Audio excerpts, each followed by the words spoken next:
Allô, moi c'est Julie et tu regardes Julie Nadeau de Télé, l'endroit pour t'inspirer à être le parent dont tes enfants ont besoin pour s'épanouir et rayonner. Tu es spécial. Cette petite phrase-là fait vraiment du bien parce que dans le fond, nous, à quelque part, il y a ce besoin, cette envie d'être spécial pour faire profiter les autres de nos talents particuliers et faire une différence dans le monde. Aujourd'hui, je te propose de partir à la découverte de ce qui est spécial en toi, de ce que sont tes talents particuliers. Parce que souvent, nos talents font tellement partie intégrante de qui on est qu'on les voit même pas. Pour nous, là, c'est normal d'être qui on est et on a comme l'impression que tout le monde a ce qu'on a. Je pensais que tout le monde avait la capacité, comme je l'avais, de comprendre et de savoir ce que la personne en face de moi ressent et vit comme émotion. Mais je pensais que tout le monde avait ça. C'était tellement normal pour moi d'être comme ça que je ne voyais pas que c'est quelque chose qui me distinguait des autres. En premier, je te propose une petite expérience qu'on m'a proposée à moi et que j'ai vraiment beaucoup aimé. Donc, tu vas choisir 3 à 5 personnes. Des personnes qui te connaissent bien, même très bien. Des personnes avec qui tu t'entends bien et des personnes qui t'aiment. Tu vas écrire à ces gens et tu vas leur dire que tu es en train d'essayer de trouver ce qui est différent à propos de toi. Envoie un courriel à ces personnes avec les 3 questions suivantes. La première, qu'est-ce que tu penses qui me différencie des autres? La deuxième, qu'est-ce que tu penses qui est spécial à propos de moi? Et la dernière, quels sont mes talents spéciaux et particuliers? Tu vas trouver sur le blog un exemple de courriel que tu pourrais envoyer pour t'inspirer. La deuxième petite expérience ou exercice à faire, c'est avec les mind maps. Regarde bien, je vais te montrer.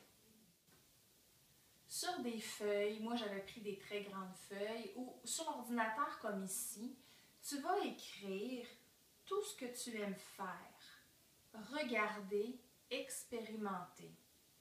Tout ce que tu es capable de faire, tout ce dont tu as envie d'expérimenter ou de faire, tout ce qui t'apporte du plaisir, tout ce que tu trouves beau, toutes tes qualités et n'oublie pas toutes les réponses que tu as reçues de tes amis à l'exercice numéro 1. Maintenant, on va tout mettre ça ensemble et on va trouver ton sweet spot. Le sweet spot, c'est la rencontre entre tous les éléments qui sont sur tes mind maps et qui rencontrent en même temps les critères suivants.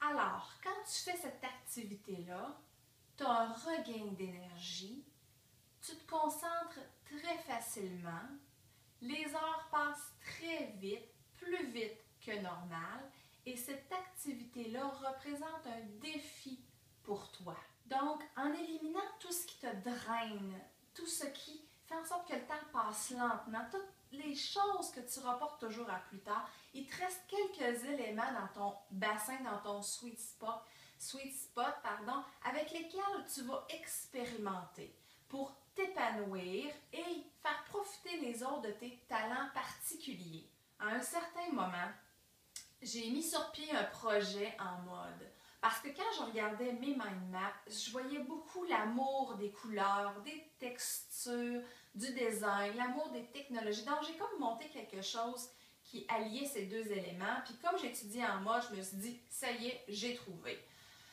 Mais je m'étais un petit peu trompée. J'étais vraiment pas dans mon sweet spot parce que, dans le fond, je reportais toujours. Et même si j'étais enthousiasmée d'avoir enfin trouvé, ben c'était lourd pour moi. J'aimais pas m'asseoir à la machine à coudre. Vraiment, là, c'était drainant. Donc, j'ai abandonné cette activité-là, ce projet-là. Donc, c'est pas parce qu'on est capable de faire quelque chose qu'on éprouve du plaisir pour autant. Il faut vraiment se laisser guider par nos émotions pour trouver ce sweet spot. En terminant, quand on a trouvé ce qui nous fait vibrer, ce qui nous fait briller, on est vraiment sur le chemin de notre réalisation. C'est en s'épanouissant qu'on fait profiter les autres de nos talents et qu'on change le monde. Maintenant, c'est à ton tour. Quels sont tes talents particuliers et comment tu as fait pour les découvrir? Partage As-tu aimé cette vidéo? Si oui, partage et viens m'écrire un commentaire directement sur le blog, ça me fait plaisir de te lire. Et si tu veux plus de trucs et d'informations, viens directement sur le blog à julienadeaucoaching.com. Et assure-toi de t'abonner parce que je donne des informations personnelles seulement dans mes courriels et seulement à mes abonnés. Continue de croire en toi. On a besoin de parents comme toi pour créer un monde meilleur, un enfant à la fois. Sur ce, merci de m'avoir regardé et à très bientôt. As-tu aimé cette vidéo? Si oui, partage et viens écrire un blog